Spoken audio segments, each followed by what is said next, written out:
Pak Theo, apa sih yang boleh diingatkan ke masyarakat ketika suasana mulai panas di situasi pemilu 2024 ini, tapi masyarakat jangan sampai ikut terbakar?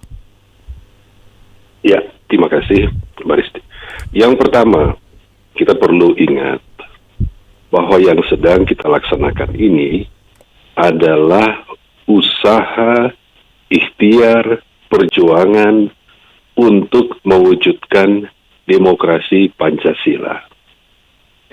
Jadi Pancasila sebagai ideologi bangsa bersama dengan Undang-Undang Dasar 45 sebagai konstitusi itu menjadi basis kita untuk melaksanakan pemilu. Oleh karena itu, pemilu dimaksudkan untuk menciptakan satu pengambilan keputusan di tingkat nasional yang melibatkan segenap rakyat Indonesia, dan seharusnya ini hanya sebagai mekanisme politik untuk pengambilan keputusan. Ada perbedaan, itu pasti di dalam sebuah demokrasi.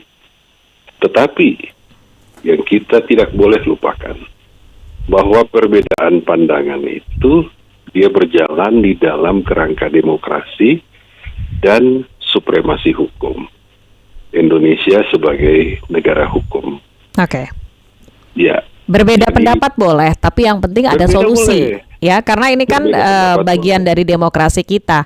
Tapi sebenarnya Pak Theo, kembali lagi begitu. Kadang-kadang ketika pendapatnya berbeda, kemudian bergabung dengan oknum-oknum berbayar, buzzer dan sebagainya, maka pendapat ini akan menjadi ricuh misalnya di media sosial begitu ya. Nah, apakah memang batasan-batasan, kalau tadi kita bilang mengedepankan hukum, ini harus kembali diingatkan ke masyarakat?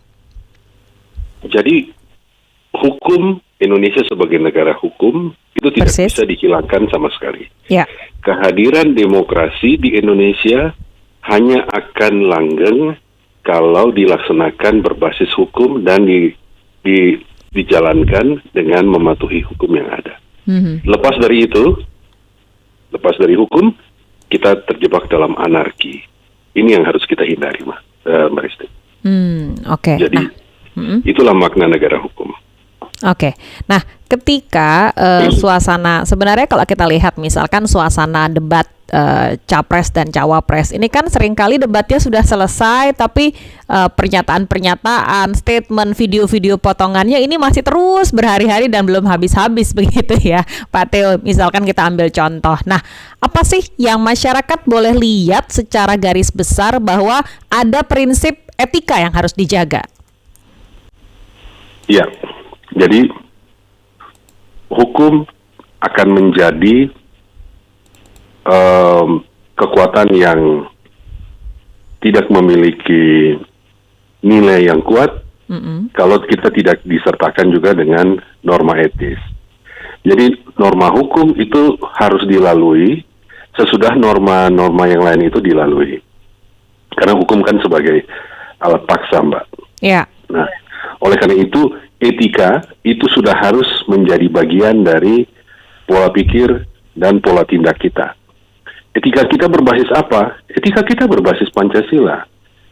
Karena itulah wujud dari nilai-nilai dasar dari kehidupan bangsa ini yang harus kita resapi dan kita hayati dan kita laksanakan, kita amalkan. Nah, inilah tantangannya, Mbak. Sebenarnya ada satu adagium mengatakan bahwa demokrasi adalah sistem yang gaduh.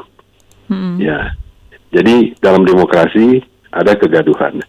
Tetapi yang dipahami dalam negara-negara demokrasi dewasa bahwa kegaduhan itu tidak akan terjebak menjadi anarki selama kita patuh kepada aturan hukum yang berlaku.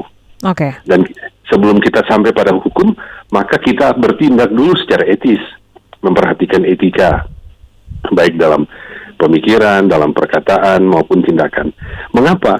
Karena etika itu datang dari dalam diri, Mbak. Dari dalam diri kita sendiri, sehingga menjadi kendali, menjadi kontrol diri, yang akan mencegah kita melakukan tindakan yang melawan hukum. Oke. Ya. Di situ ya poin pentingnya.